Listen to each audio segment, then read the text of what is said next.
مساء الخير، ازيكم؟ عاملين ايه؟ يا رب تكونوا بألف خير. الكيكة دي بقى عملتها معاكم من 5 سنين وحطيتها لكم فوق في الشاشة اهو. وصراحة نالت اعجاب ناس كتير. فالنهاردة هنعملها بتصوير سهل وبسيط وكمان سريع. معايا هنا جيلي بنكهات مختلفة، اختاروا النوع اللي انتوا تحبوه. انا هستخدم مانجا، فراولة، تفاح، اناناس. انا استكفيت بدول وكان عندي اطعمة تانية، بس انا حسيت ان الالوان دي او الاطعمة دي كفاية جدا. فانا هنا ضفت في كل كوبايه باكت من الجيلي، وهضيف عليها كوبايه ميه سخنه. الباكت بيكون عليه كوبايه زائد كوبايه، بس احنا طبعا مش هنعمل جيلي عادي، فاحنا عايزين يكون متماسك. فهنضيف كوبايه ميه سخنه بس. طبعا ندوبها كويس جدا الحبيبات، ونتاكد ان هي دابت تماما.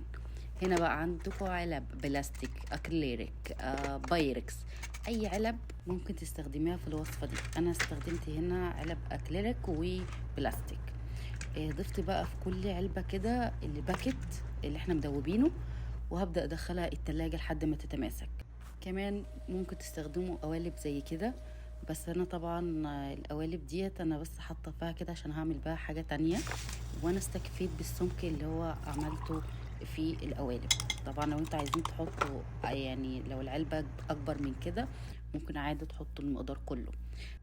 بعد بقى ما الجيلي يتماسك هبدأ أحضر الجيلاتين. معايا 3 معالق كبار من الجيلاتين، والجيلاتين ده نوع حلال، عشان بس في أنواع منه بيبقى مكتوب عليه حلال، استخدمي اللي هو بيبقى مكتوب عليه حلال. وضفت عليها ربع كوباية من المية ودوبتهم كده وهسيبهم على جنب. في حلة بقى أو كسرولة هضيف كوباية من الحليب المكثف، والحليب المكثف عملته معاكم قبل كده بطريقة سهلة وبسيطة. وهضيف عليهم كمان كوباية من الحليب وكوباية من كريمة الطهي، وبديلها المية عملتها في الوصفة القديمة بالمية. وطبعا فانيليا. هقلب ده كله مع بعضه على نار هادية أو متوسطة لحد بس ما الخليط ده يسخن، أنا مش عايزاه يغلي. بعد كده هشيله من على النار وأضيف الجيلاتين. أتأكد إن الجيلاتين دايب تماما وأركنه على جنب لحد ما يبرد. هنا الجيلي طبعا تماسك، واحنا بدأنا نعمل الخليط الأبيض ده لما اتأكدنا ان الجيلي خلاص تماسك. هبدأ بقى اقطعها مكعبات بالشكل ده، وطبعا علشان انا دهنه القوالب بزيت بسيط فكانت بتطلع بسهولة جدا. هبدأ بقى اعمل كل الالوان بالطريقة دي. بعد كده خلاص جبت القالب، اي قالب انتوا عايزينه بقى، ممكن كاسات صغيرة، ممكن اي قالب شكل، اي شكل انتوا تحبوه، يعني مش شرط نفس القالب ده.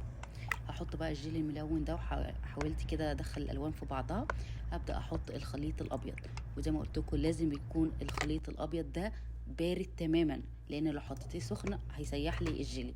ولكن عملت حاجه، دخلته التلاجة، انا كنت مدخلها من بالليل، ودي تاني يوم زي ما انتوا شايفين كده، يعني هي بتتحرك في الصينية ان هي يعني مش لازقة قوي.